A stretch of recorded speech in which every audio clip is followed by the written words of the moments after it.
Good morning. The Roper Technologies conference call will now begin. Today's call is being recorded. All participants will be in a listen-only mode. Should you need assistance, please signal a conference specialist by pressing star zero on your touch-tone telephone. I would now like to turn the call over to Zach Moxie, Vice President of Investor Relations. Please. Good morning, and thank you all for joining us as we discuss the second quarter 2025 financial results for Roper Technologies. Joining me on the call this morning are Neil Hunn, President and Chief Executive Officer, Jason Conley, Executive Vice President and Chief Financial Officer, Brandon Cross, Vice President and Principal Accounting Officer, and Shannon O'Callaghan, Senior Vice President of Finance. Earlier this morning, we issued a press release announcing our financial results. The press release also includes replay information for today's call. We have prepared slides to accompany today's call, which are available through the webcast and are also available on our website. And now, if you'll please turn to page 2. We begin with our safe harbor statement. During the course of today's call, we will make forward-looking statements which are subject to risks and uncertainties as described on this page, in our press release, and in our SEC filings. You should listen to today's call in the context of that information. And now please turn to page 3. Today, we will discuss our results primarily on an adjusted, non-GAAP, and continuing operations basis. For the second quarter, the difference between our GAAP results and adjusted results consists of the following items: amortization of acquisition-related intangible assets, transaction-related expenses associated with completed acquisitions, and lastly, financial impacts associated with minority investments, including cash taxes paid resulting from the sale of our minority interest in Certinia. Reconciliations can be found in our press release and in the appendix of this presentation on our website. And now, if you please turn to page 4, I'll hand the call over to Neil. After our prepared remarks, we'll take questions from our telephone participants. Neil? Thank you, Zach, and thanks to everyone for joining us this morning. As we turn to page 4, you'll see the topics we plan to cover today. We'll start with our second quarter highlights, including reviewing the platform acquisition we announced earlier today, Subsplash. Then we'll go through our segment results and our improved outlook for the full year, and then get to your questions. So let's go ahead and get started. Next slide, please. As we turn to page 5, let me highlight the 4 key takeaways for today's call. First, we posted another solid quarter of financial results. Total revenue grew 13%, organic revenue grew 7%, software bookings grew in the high teens area, and we continued to deliver impressive cash flow, with free cash flow margins coming in at 31% for the TTM period. Second, we announced earlier today the acquisition of another great vertical market software provider, Subsplash, which I'll get to in a bit. Then, given the strong first half performance and the anticipated completion of the Subsplash acquisition, we're raising our full-year total revenue guidance and our full-year DEPS outlook. And finally, we continue to be very well positioned for capital deployment and continue to have more than $5 billion of available firepower over the course of the next 12 months. Please turn to page 6, where we'll discuss Subsplash. Subsplash is a cloud-native and AI-enabled software provider serving faith-based organizations. As a leading provider of digital engagement, church management, and integrated giving solutions, their purpose-built platform enables customers to serve congregations while engaging with members more effectively.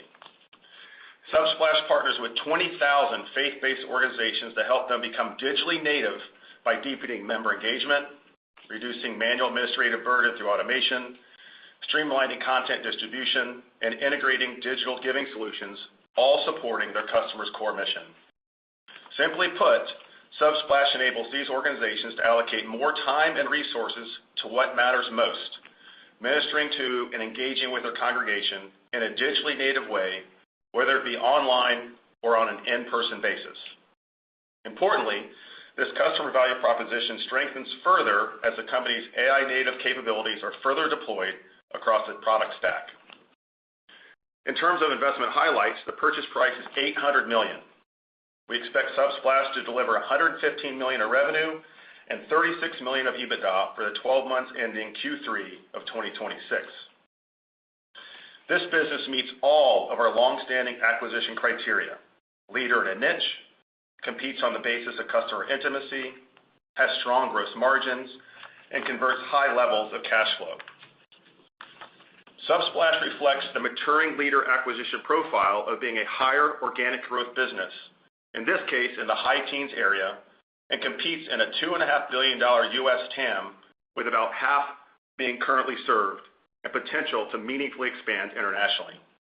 In addition, Subsplash is well positioned to materially improve their gross and EBITDA margins over the next 3 to 5 years, and we expect to deliver this by executing a handful of the available levers. As a result, we expect to see Subsplash's organic revenue growth convert to high 20% EBITDA growth over the next 3 to 5 years. We will finance this transaction with a revolver and will report the results in our network software segment. Subsplash represents another powerhouse addition, delivering critical solutions to a customer base with deep ongoing needs for these capabilities. To the Subsplash team, we're so excited for you to join Roper. Thank you for all of the super important work you do for your customer community and for trusting Roper to become your permanent partner. So with that, let me turn the call over to Jason to walk through our P&L and balance sheet. Jason?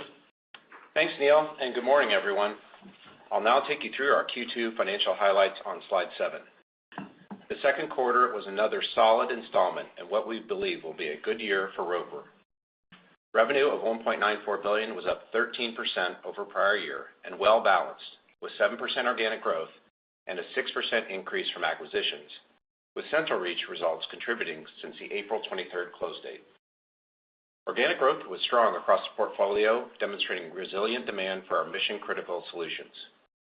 Importantly, and as expected, network software year-over-year growth notably improved from Q1, given more normal comps at MHA, increased freight match unit economics, and recovery at Foundry. EBITDA of $775 million was up 12% and generated EBITDA margin of 39.9%. Core enterprise operating margin was flat to the prior year, with core segment margin up 40 basis points. This follows a similar pattern to Q1, bringing our year-to-date core segment margin expansion to 70 basis points. For the diluted EPS, we delivered $4.87 versus our guidance range of $4.80 to $4.84 on strong revenue growth and excellent core operating leverage. Finally, free cash flow of $400 million was up 10% versus prior year, which drives TTM free cash flow to over $2.3 billion. The recent passage of the Big Beautiful Bill Act provided a permanent repeal of Section 174 capitalization of R&D expenditures. We are therefore reducing our cash tax payments for 2025 by around $150 million to reflect the cumulative reversal of capitalization, of which about $60 million benefited our second quarter. We will also see a benefit of $120 million carrying into next year due to deduction limitations in 2025. Adjusting out the Section 174 impact, our 3-year TTM free cash flow CAGR would be about 14%. So overall, good news in offsetting some near-term deal dilution and fueling our growth equation. Now let's turn to slide 8 to discuss our strong financial position. We finished the quarter with a healthy balance sheet and substantial capacity for continued capital deployment. We exited at 2.9 times net debt to EBITDA, and pro forma for Subsplash, this would be around 3.1 times.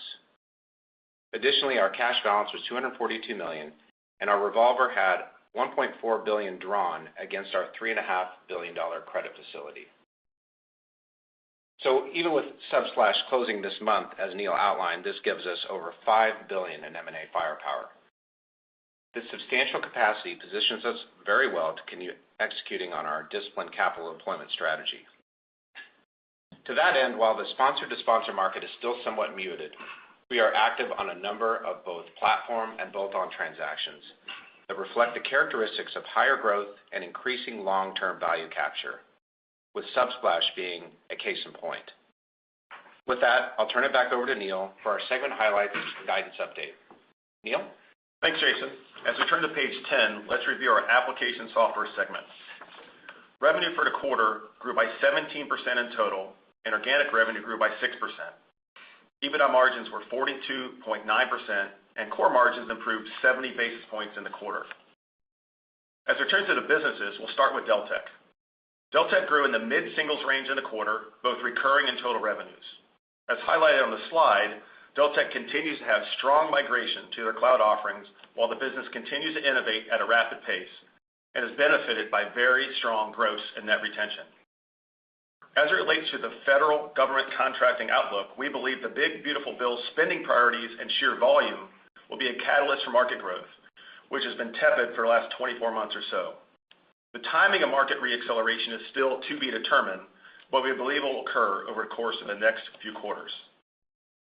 Importantly, during the quarter, Deltek made substantial progress in regard to their AI-based product capability and recently announced their new flagship GovCon product, CostPoint, fully embeds their AI assistant, Della, to help deploy intelligent, task-oriented agents to streamline repetitive processes and help users make faster, better, informed decisions. Exciting stuff here and lots more to come for sure. Aderant continues to be incredibly strong and posted their best bookings quarter in the company's history. The booking strength is broad-based, fueled by their AI-enabled solutions, and is a combination of market share gains, cloud migration, and SaaS growth. Congrats and thanks to Chris and the entire team at Aderant. Keep up the amazing work. Vertafore continues once again to be steady and solid for us. We continue to see consistent ARR growth and strong customer retention here, with strength across their agency, MGA, and carrier solutions. This growth is enabled by their strong go-to-market capabilities and their long-term commitment to product strength. We look forward to talking about this and their AI-enabled solutions in subsequent calls. PowerPlan continues to be outstanding. As we mentioned last quarter, the team has done a great job at making the revenue stream more recurring in nature. In addition, they continue to get amazing feedback with their innovative cloud offerings, which are driving strong SaaS migration activity. As a result, PowerPlan just continues to win in the market with their new SaaS solution and near 100% gross retention. ProCare and Transact CBORD continue to perform very well in their respective markets, while we also saw very good results from the healthcare IT portion of this segment, Strata, Data Innovations, and Clinisys. Finally, CentralReach is awesome in the early days, has exceptional momentum, record expansion activity, and a 70% enterprise new client win rate, all in the quarter. As it relates to the outlook for the second half of the year, we continue to expect organic revenue growth to be in the mid-single digit plus area. Please turn with us to page 11. Total revenue in our network segment grew 6% and organic revenue 5% in the quarter. EBITDA margins remained strong at 54.6%, and core margins improved 20 basis points. As we dig into the individual businesses, we'll start with DAT. DAT was solid in the quarter and had strong ARPU improvements. The market continues to be stable, albeit bouncing along the bottom. Also in the quarter, we integrated LoadLink, our Canadian freight match business, with DAT. We expect the integration to deliver over time a more unified and efficiently deployed North American freight match network. DAT continues executing exceptionally well on their core strategy of driving enhanced network value for both brokers and carriers. This dual-sided approach positions us to better monetize our entire network ecosystem. Supporting this strategy, DAT made significant progress integrating Trucker Tools, our Q4 bolt-on acquisition, and completing the acquisition of Alco, an AI-native factoring technology solution. Combined with the DAT network foundation, these integrated products and assets now deliver substantially more value to both carriers and brokers. Looking forward, DAT will maintain their aggressive execution of this network value enhancement strategy, positioning the business for continued growth and improved monetization across all. ConstructConnect was solid for us in the quarter. Their growth was fueled by strong customer bookings activity and improved customer retention. Of note, this business continues to make good progress with their emerging AI-enabled takeoff and estimating solution. Foundry declined in the quarter as expected, but we continue to see market recovery signs as they grew their sequential ARR for the first time since the actors and writers strikes. Good to see recovery start here. Also in the quarter, Foundry's new product, Nuke Stage, started gaining traction in the market, specifically with a very large studio and several smaller customers. Nuke Stage enables the power of post-production compositing to occur in the production phase of the pipeline, an exciting new capability that will help drive cost savings for the industry. Finally, our network healthcare businesses, MHA, SHP, and SoftWriters, were very good in the quarter. As we return to the outlook for the second half of the year, we expect to see revenue growth in the mid-single digit plus range. Now, please turn to page 12 and let's review our TEP segment's quarterly results. Revenue here grew 10% and organic revenue grew 9%. EBITDA margins came in at 36.7%. We'll start with Neptune, which was once again just solid for us.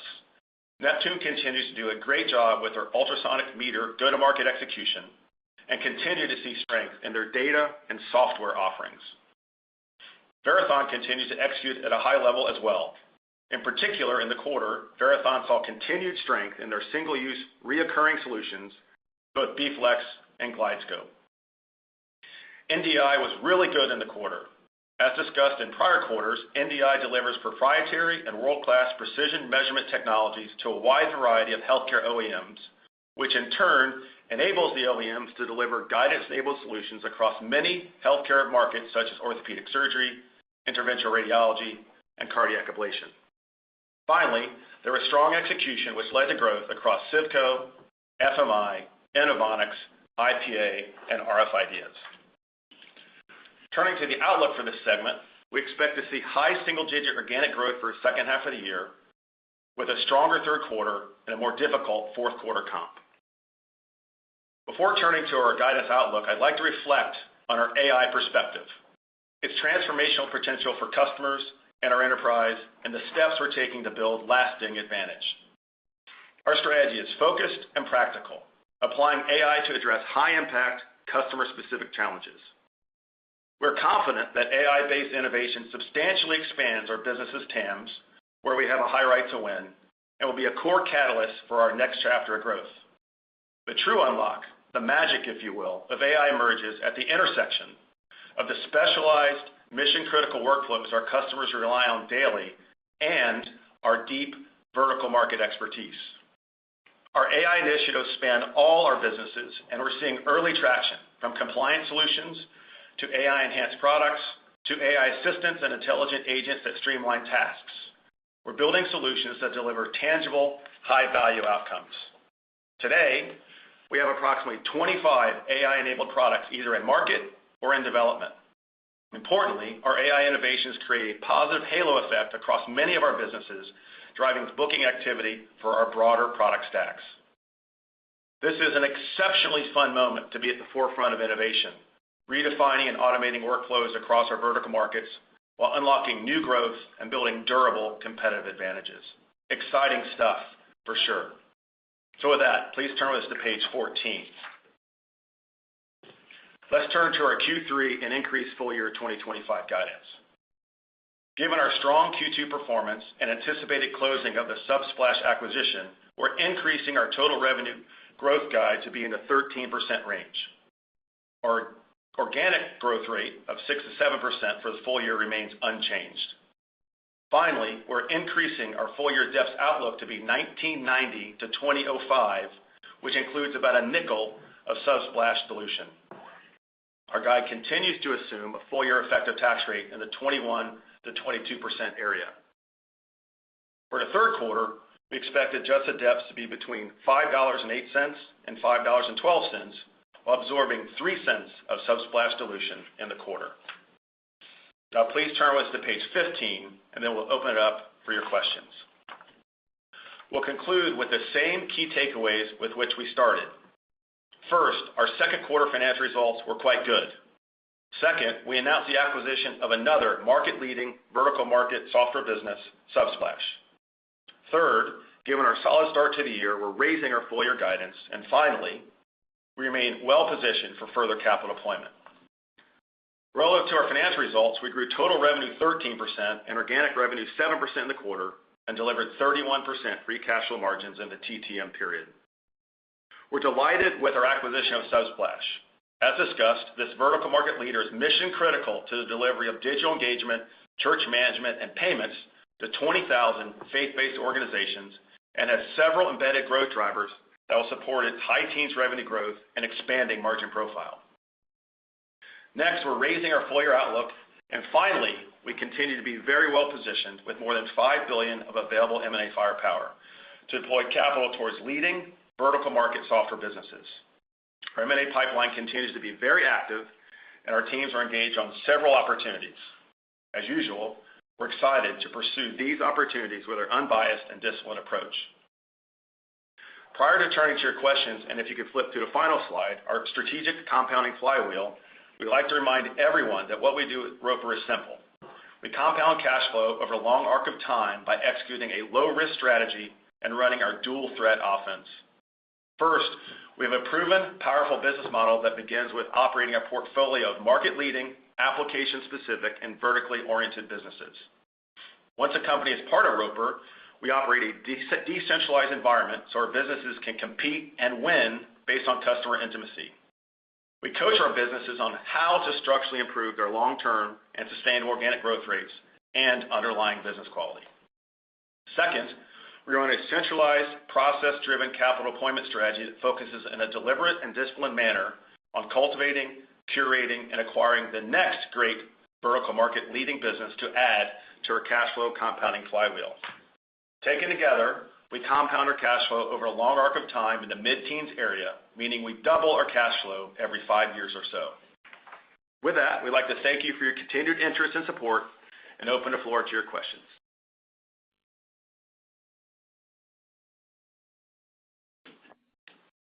All right, thank you. We will now go to our question and answer portion of the call. We request that our callers to limit their questions to one main question and one follow-up. If you would like to ask a question, you may do so by pressing star key followed by the digit 1 on your touchtone telephone. If you're using a speakerphone, please pick up your handset before pressing any keys. And to withdraw your question, please press star, then the digit 2. Again, we request that our callers limit their questions to one main question and one follow-up. With that, our first question comes from the line of Dylan Becker with William Blair. Please go ahead. Hey, gentlemen, appreciate the question here.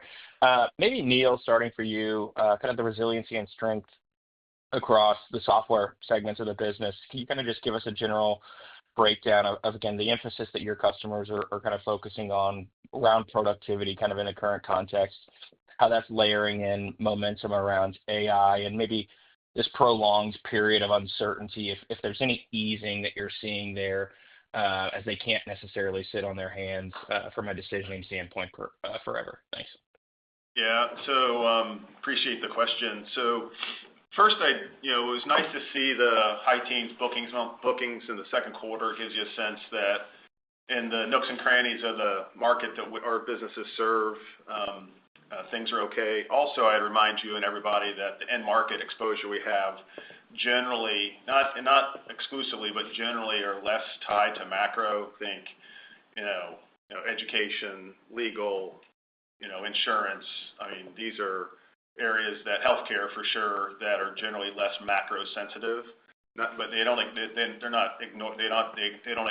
the macro sensitivity. But that the other thing, as you say, and this is not unique to us, there's just an unprecedented generational opportunity in front of us, all our businesses, to really drive so much productivity gains inside of our customers with the use of our AI tools.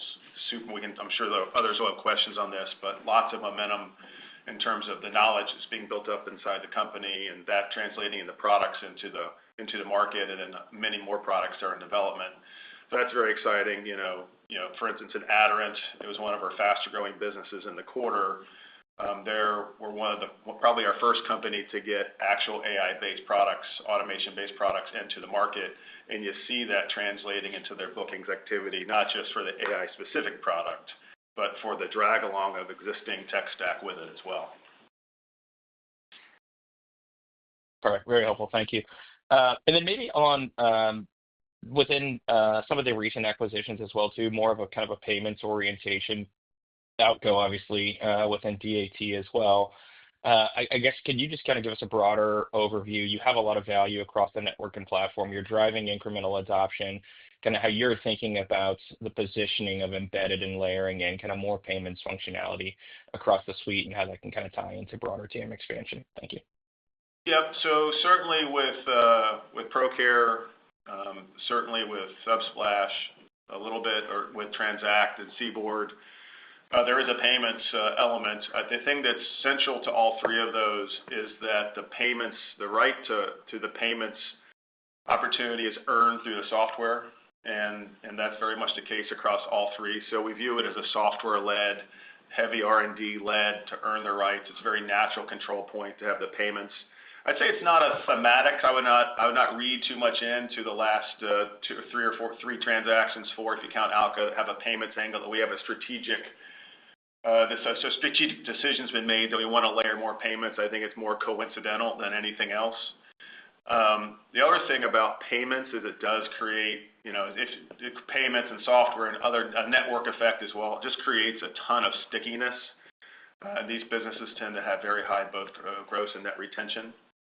Alco's a little bit different. Alco is really the first tech-only, tech-forward, tech-native, I should say, factoring software that's used in the transportation space for the carriers. That it's really a slick user interface, a slick back end to enable just an ease of factoring.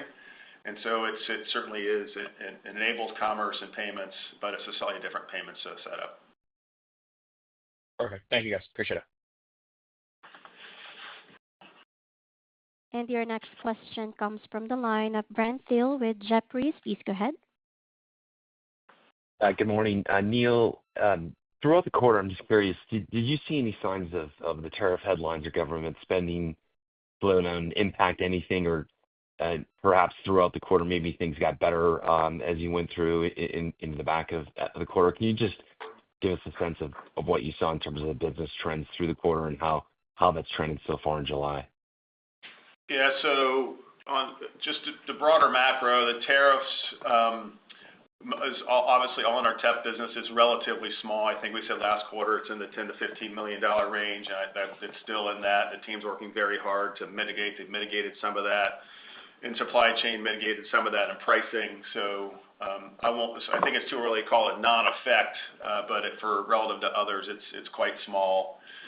Relative to the broader other uncertainty, in pockets, there's uncertainty in K through 12 education, so it's just sort of had a muted effect on bookings activity across the industry, and Frontline had a slower bookings quarter, but that's in the backdrop of high teens across the whole enterprise for enterprise bookings. Otherwise, I mean, government contracting inside of Deltek remains muted as we expected it to occur with the BBB coming through and sort of not knowing what that was going to look like, as well as the sort of hangover or lasting effects of DOGE.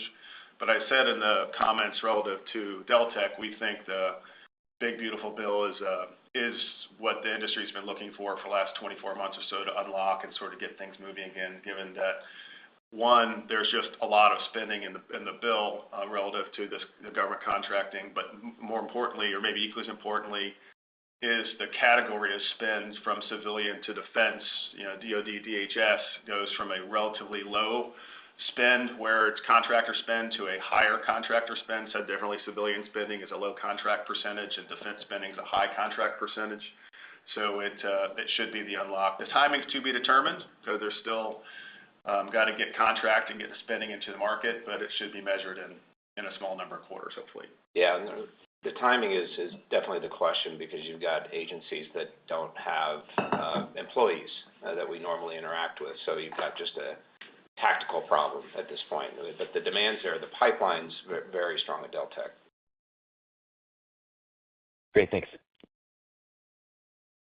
I would say as we switch questions, I should conclude with, we're talking about this, we're getting ready for a call. The call downs to our businesses on the macro topic was our business units were cautiously optimistic coming out of the calls, and we were going into the calls not exactly sure we're going to hear, and we left equally cautiously optimistic about the go-forward period. All right, thank you. And your next question comes from the line of Joe Brewink with Baird. Please go ahead. Great. Thanks for taking my questions. I wanted to drill down on the high teens bookings. That seems like a very impressive number, just given the year ago period was an inflection higher in its own right. And it seems like maybe, GovCon or Frontline were not contributors to this quarter. So maybe the question is, what did contribute to the positive trend? And at this point, given bookings have been better now for 5 quarters, I suppose, do you kind of have the backlog you need to inflect your organic recurring revenue growth closer to the double-digit level? Thanks, Joe. It's Jason. I think it was a very strong quarter. I think you were correct in highlighting the two areas of weakness that Neil alluded to, was at Deltek and Frontline. Otherwise, very strong. I mean, we mentioned that Aderant had their biggest bookings quarter in history. They landed one of the largest ground-to-cloud conversions ever, so that was good. And then just strength across some of their AI solutions, cross-selling there. Healthcare was solid, I'd say, not spectacular, not above the range, but solid. So I think, as we look into it, it really supports our second half guide. I think, as you know, a lot of the bookings activity bends to Q4, so that's for playing more for 26. But, this, like I said, this, after a kind of a little bit more of a muted first quarter, having the high teens kind of supports where we thought, where we'd be year to date. And so I think that's positive to get back on plane. And then on AI, it strikes me even relative to last quarter, there's just a lot more happening, a lot more references to what the individual business units are working on. Do you maybe have a better sense of how that starts to impact the P&L? How is it impacting like R&D spend? Are you getting engineering productivity through your own use of tools? And then when might the revenue implications start to show up? Yeah, so this is the question. So we are definitively getting the internal productivity gains that you'd expect any company to get. 30% in one of our larger software businesses, 30% productivity gains in R&D, for instance. There's productivity gains across customer support, go-to-market, obviously content generation. There's still way more to go get in that regard. And in fact, we have a to-do for our businesses where they're sort of re-underwriting or reimagining their entire business to be AI native. The first part of that is for the customer value chain, sort of first, second, third derivative. The second part that's a fast follow is leaning in very aggressively on the productivity gains. In terms of when all this goodness hits the P&L, it's small today. It's tens of millions in terms of ARR today. That's direct AI native products that didn't exist, a year or two ago. It's a multiple of that or two. It's hard to track, but a multiple or two of that in terms of the pull along of the rest of the other tech stack. But we are fundamental believers that this is a compounding effect. This compounding effect in terms of the knowledge inside the business, the skill, the curiosity. It's a compounding effect of availing the resources and the dollars, both from freeing up legacy roadmap work to this work, and also just having the dollars gain that we talked about at the beginning of this answer. And then that begets compounding in terms of releases and revenue recognition. So it's going to be small for this year, and it'll gain momentum, and we get it next year. Like I said, 25 products either in market or in development. That number is going to be much larger in 3 months. It'll be much larger in 6 months, so much so that we'll stop giving you the number because everything's just going to blur together in terms of everything's just going to be AI native. But we're super, super bullish, and man, is it fun to be innovating in this market right now. Great. Thanks, Neil, for that. Yep. And your next question comes from the line of Brad Reback with Stifel. Please go ahead. Great. Neil, following up on that 30% productivity gain comment, how do you decide what falls to the bottom line and what gets invested back into faster organic growth? Yeah. So the strong push to the businesses is, at the moment, we've been very consistent with this answer, is we want to do more than for the next period of time than try to get it to the bottom line. There's so much to do, so much opportunity to drive product roadmap, to drive go-to-market expansion, whatever it is at the individual business level. So that is the mantra for the time being, is do more and drive competitive advantage and top line growth. That's great. On the The AI monetization side of the equation, there's a lot of debate going on inside of software, especially as it relates to seat-based models. Do you have a good sense yet of early successes and the best way to price these products, or is that still very much a work in progress? Thanks. I think it's a work in process, and I definitely don't believe that, or we don't believe there's going to be a one-size-fits-all. So we have products today that, again, in this early days, you have AI products, particularly at Deltek, that are part of the existing subscription that's driving an upgrade to the cloud, which is monetizing that way. That is certainly not going to be the long-term method for all, but that is clear and obvious for the customer base and that customer base right now. You have others that have a sort of a subscription with sort of a consumption overage, and then you have some that are straight consumption. And so it's going to be bespoke to the business, to the customer. But if I had to say there's one that there's some gravitation to, it's going to be sort of a subscription with a consumption over the top of it. But we're early days in this. But those are our initial thoughts. Perfect. Thank you very much. And your next question comes from the line of Joshua Tilton with Wolfe Research. Please go ahead. Hey, guys. Can you hear me? Hey, Josh. Great. Just two quick ones for me. My first one, I just want to follow up on the Deltek subject. And I guess what I'm trying to understand is if I look last quarter, it feels like you guys pretty much called out similar growth. So no change in the growth of the business from 2Q to 1Q. But you also talked to embedding some more conservatism in your outlook for Deltek last quarter because of all the uncertainties. So I guess what I'm trying to understand is, is Deltek just performing ahead of what you initially expected when you kind of set our expectations 90 days ago? No, I wouldn't say that. I think we're just the beautiful bill is giving us. I mean, we had strong pipelines coming into that, but now you're seeing just more activity, especially in defense, which plays strongly to Deltek. I think the area so we're more bullish, but I don't think it's a bullish for 25 comment. It's more about when we can actually get those orders secured from our customers. So there may be some upside in the fourth quarter depending on timing, but we haven't yet sort of contemplated that because it's just been a very uncertain dynamic in that market. Yeah, and the upside would come in the form of perpetual, which is in Q4. So that's obviously hard to predict at this stage. The other part is that Deltek's only 60% GovCon, 40% is in professional services markets, and that part of the business has been very strong throughout. Makes sense. Maybe just to put a finer point on that, I guess, does the outlook still embed that conservatism that you spoke to last quarter? Yes. Okay. And then maybe just a quick follow-up. Congrats on the acquisition. I feel like it is definitely the ultimate network software. The one question I have is you guys spoke to confidence in improving the growth profile of the business. We're already at high teens. Can you just talk to what you saw during the diligence that maybe gives you confidence that you can improve that profile going forward? Yeah, no. So I think we feel confident in the ability to sustain the growth rate but improve the margin profile. And so I'm happy to get into that, but if that answers your question, I'll stop there.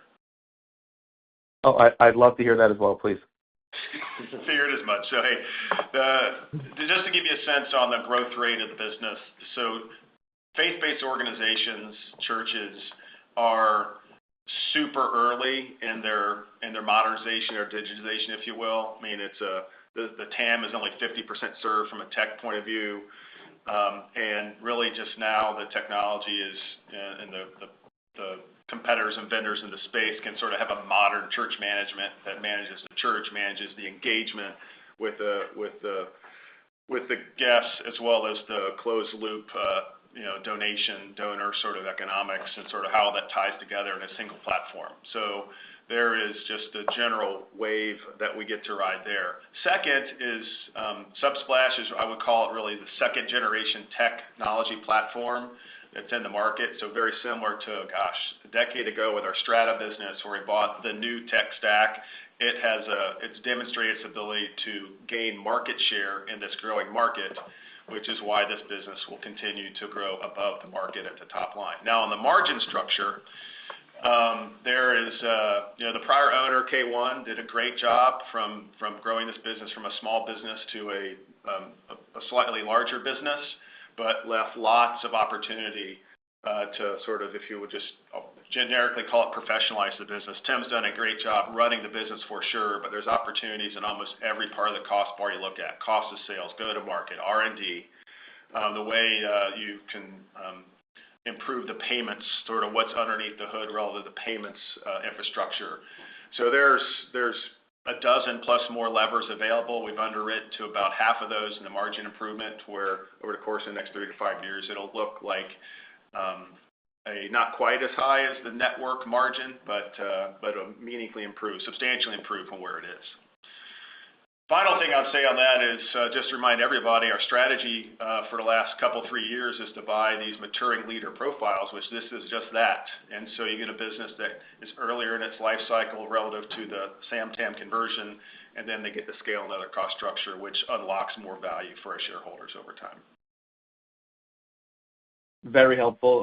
Glad I asked you to follow up. Thank you. And your next question comes from the line of Ken Wong with Oppenheimer. Please go ahead. Great. First question on the big, beautiful bill, clearly some impact on Deltek, timing unknown.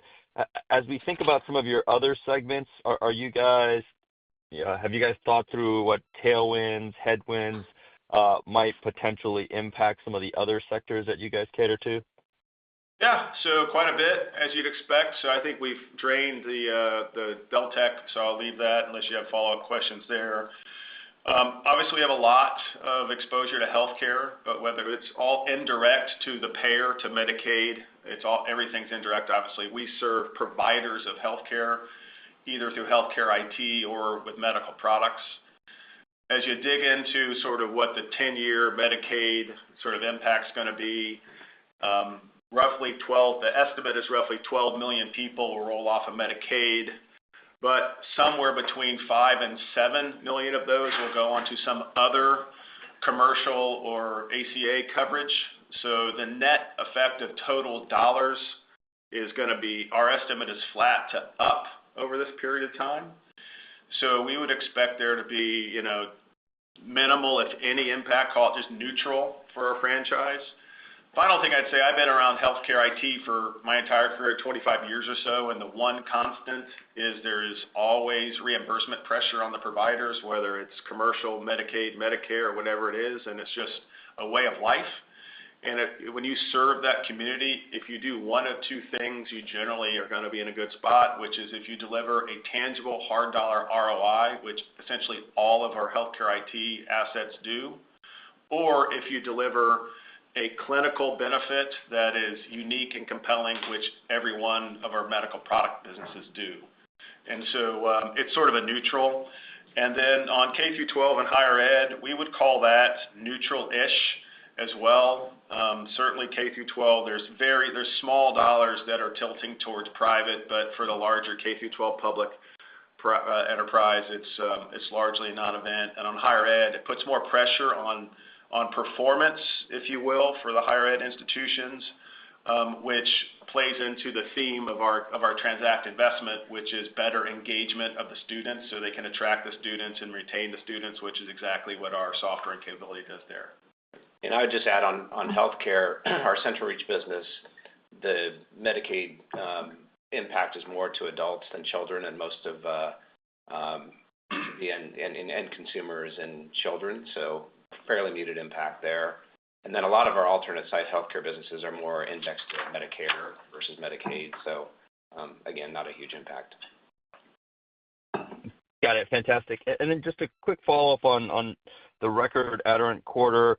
Any unique legal tailwinds that are driving that, or is this more specific to idiosyncratic dynamics that you're seeing within your business? I think you guys called out maybe starting to see some AI flow through. Would just love to hear what you guys are seeing drive that outsized performance. Yeah. So just to frame Aderant, and so everybody understands, it doesn't paint too broad of a brush with legal tech. Aderant is in the business of law, not the practice of law. So think about, and their principal go-to-market AI-based products right now are on the concept of how you automate and streamline time entry to cash collection, and substantial gains, still gains to happen on the technology and product side.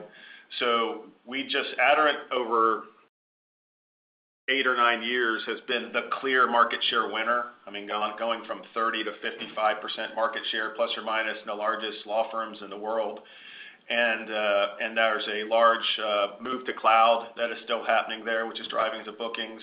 But let's make no mistake about it. Aderant has the technology halo in the market right now on the business of law, period, full stop.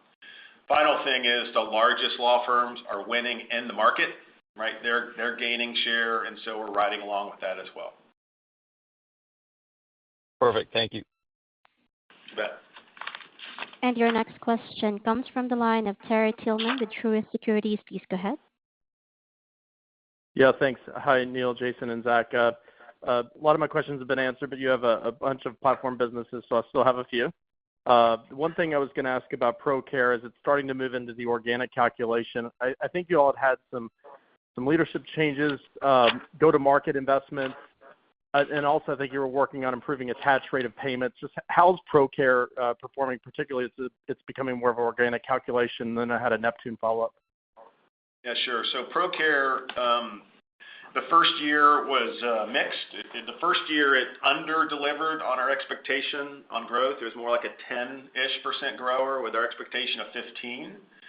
The root causes of that are known and already countermeasured, and you alluded to some of them. So it's been a complete change of the leadership team to be more growth-oriented, to be more process-oriented. So there's a new CEO, CFO, CRO, CTO, right? So those are the leadership changes. So what's happened as a result of leadership changes is the go-to-market is massively improved, where we are winning in the market and the principal competitor is not. So that's a great outcome. The product, the customer support, there's a great lean Kaizen event on how to solve customer support tickets more quickly about 6 or 8 weeks ago, already having an impact. And so you're seeing a rotation there. We expect that, by the way, that for the second half of the year to be back on slope of 15% mid-teens organic growth for the reasons I've cited. So feel very good on a go-forward trajectory. ProCare was just a little worse than we thought early on. In terms of attach of payments, it's been solid. Keep me honest, Jason, in the 75% plus or minus range, right? So that's been a consistent attach rate. And also, I'd say payments is another thing I'd say. The whole payments apparatus has improved from a operational point of view in the period that we've owned them as well. Thanks, Neil. That's a lot of great color. I'm glad I asked about ProCare. And I guess just to follow up on Neptune, and it relates to kind of TEPS more broadly, but with this meter data management solutions, the billing acquisition, and then on top of just ultrasonic meter reading, do these just create opportunities for solid for longer, or potentially some reaccelerations of growth from some of these newer dynamics? Thank you. Yeah, so there's a long answer which I'll spare everybody with. The short answer is we think these are the connecting the meter to cash is a unique, compelling, and really Neptune's the only one running that strategy. We think it's highly, highly compelling, especially in the segment of the market where Neptune really competes and wins, which is in a long tail of smaller municipalities, where they want to have a single vendor that stitches all this together in that compelling way. And then once you have that, then you can do leak detection, and you can help them engage with the municipalities, engage with their end customers with more automation and more perhaps AI-based communications. We'll see what that looks like. It's very early days, and so we're competing and winning today based on the strength of the go-to-market channel and the product that we have, which we would claim very aggressively that we have the best static meter from a readability point of view. And in the future, we expect that to pick up, but the growth to pick up, but it's going to take some time for this to fully get into the market. Thanks, Neil. Yep. And your next question comes from the line of Joe Giordano with TD Cowen. Please go ahead. Hey, good morning, guys. Yeah, morning. Hey, so just based on your comments on ProCare that you just gave, like when you reflect on that, like how do you kind of prevent similar things from happening? I know they're totally different markets, but like when you look at Central Reach, Subsplash now that you're going to bring on board, like how do you kind of prevent those things before they start? Yeah, so I'd like to ask Jason to add some comments to this when I'm done. So we've learned a lot in the ProCare maturing leader. I think at the end of the day, this is we had Jason, we had Janet, who leads our capital deployment, we had Shannon, who is here with us in FP&A, and our group executives sort of in weekly and every other weekly meetings, and we saw some of these challenges occurring, and some of which we moved very quickly, and some of which we waited. And I think the number one learning is you just don't wait, right? It's the number one learning. It's simple and it's so fundamental of a learning as that is. It is true, and we've observed it. And so in Transact or Subsplash or Central Reach, to the extent we see something, we're just not going to wait in the early ones.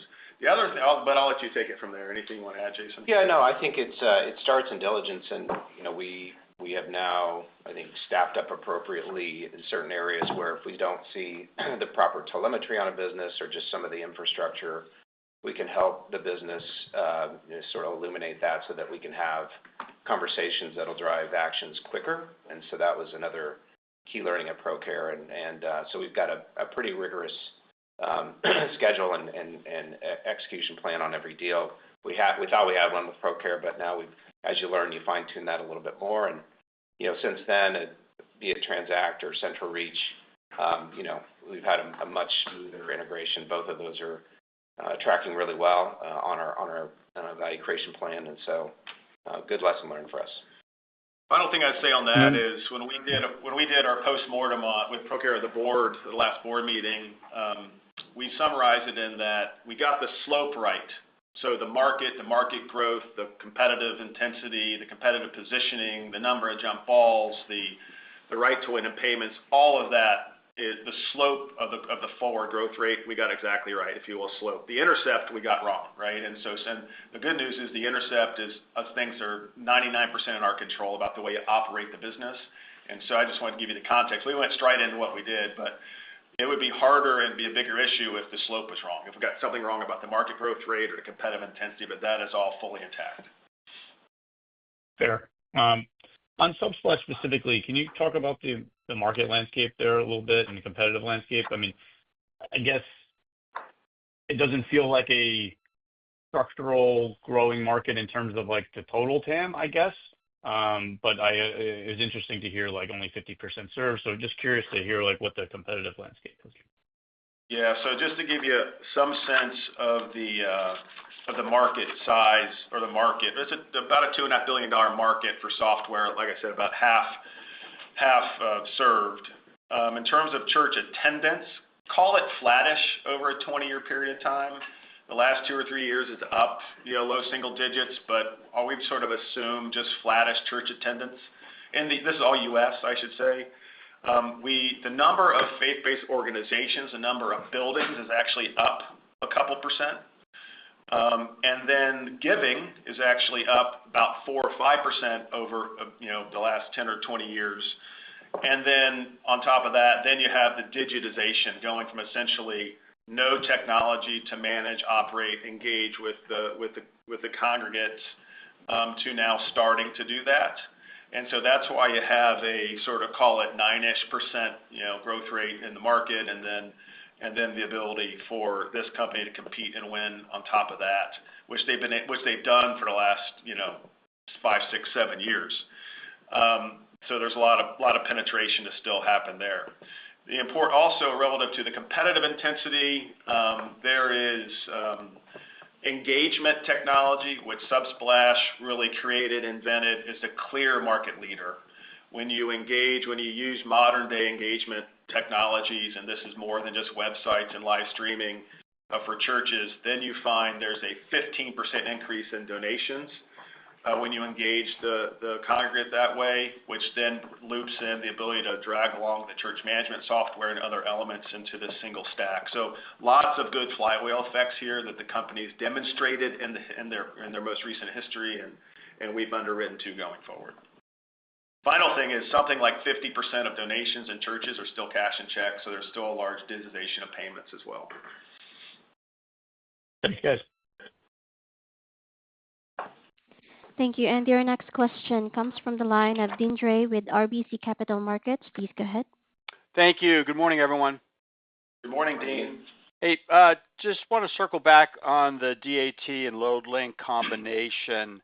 It makes intuitive sense here, but can you flesh out like what the synergies are expected to be, both on kind of go-to-market, but might there be any cost synergies? Yeah, I think it's the first big opportunity for us is there's a managerial synergy, if you will. We've got an amazing leadership team at DAT, and the businesses are essentially the same, one in the Canadian market, one in the U.S. market. So we just get a network-oriented leadership team thinking about the network is one. Two, there is a cross-border U.S. to Canada and maybe in the future U.S. to Mexico subtlety in the freight matching business, which we'll be able to better manage when we sort of have the businesses together. In terms of the actual network, the underlying technology itself, we're sort of taking a wait-and-see approach on that. I mean, the two markets, the two networks fundamentally operate very, very well today. DAT in the U.S. is extraordinarily busy in an exciting way, integrating the Trucker Tools transaction, the Outgo transaction, and executing the monetization strategy. So as you know, essentially every broker and every carrier in the U.S., North America, is on the DAT network, and we monetize both sides through a subscription. And now we're going down, looking at the value stack of a carrier, in this case factoring. We have that captive now in the DAT, and we have partnerships, for instance, with legal services and fuel cards. And on the broker side, you look at what we can do to help them. It starts with tracking with Trucker Tools, and there's other things that DAT is working on. And so you have that sort of U.S.-centric oriented that ports into the Canadian market over time as well. So it's really playing the medium to long game here, Dean, versus some short-term synergy play. Great. That was really helpful. And just to follow up, and Neil, I'm not sure how much you can comment, but has there been any change in the board's thinking about potentially exiting some of the non-software businesses? There was a media article suggesting Neptune might be exited. Can you comment on this? Anything about potential timing? Thanks. Yeah, Dean, I'll say what we've said publicly for the better part of 2.5 years, which is it was really just November of 2022 when the current portfolio came into existence. And as you know, the driving force behind divesting TransCore and ZTech and the industrial businesses to CD&R and various and Singapore Telecom Engineering, et cetera, was to beat the cyclicality out of our business. And so that was the decision that we made, and we like that decision. With the product businesses we have today are great businesses. They meet all of our criteria, leaders in its markets that compete on intimacy, that have great unit economics and margin profile. They're consistent or slightly better than organic growth aspirations, and so they're doing particularly well in the portfolio, and proving to be non-cyclical. So that's our strategy, and we're going to play this one through. Thank you. And your next question comes from the line of Scott Davis with Melius Research. Please go ahead. Hey, good morning, guys. Good morning, Scott. Thanks for joining. No, thanks for having me. Hey, I just want to follow on kind of Dean's question, but in a different way.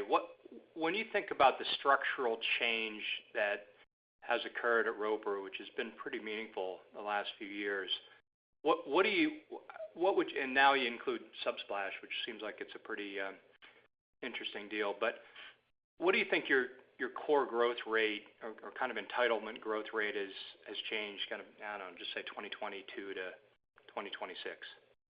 Yeah. The portfolio that in the Thanksgiving of 2022 time, we snapped the chalk line with investors. We talked about the historical growth rate of that portfolio was somewhere in the 6.5% range. We believe that we have improved the sort of through cycle, if you will, sort of the minimal cycle that we have, puts or takes in a given year, to be in the 7.5 range. We said that for the last couple of years. This isn't any guidance to this year, next year. This is sort of through year over year, so people aren't confused. And the art of the possible is in the mid-8s with this portfolio. Then, as we buy businesses that are growth accretive, Subsplash is something like 15 basis points growth accretive, organic, I think. CenturyReach was 30 or 40 basis points, something like that. Then it either A, provides a hedge to what I just said, or B, provides an opportunity to stack on top of that. I hope that answers your question, but happy to clarify anything I just said. No, that does answer it. And then, look, there's been a lot of questions on Subsplash, but just to be clear, I'm not asking for an exact number, but within your deal model, are you assuming that Subsplash will be somewhere around segment average EBITDA margin year 5-ish? Does that sound about right? It's going to be a little bit below, Scott, because Network's in sort of the mid to high 50s EBITDA, and so we'd say it'd be in the low 40s. Yep. About the right number. Okay. I got you. Okay. Thank you, guys. You bet. Thanks.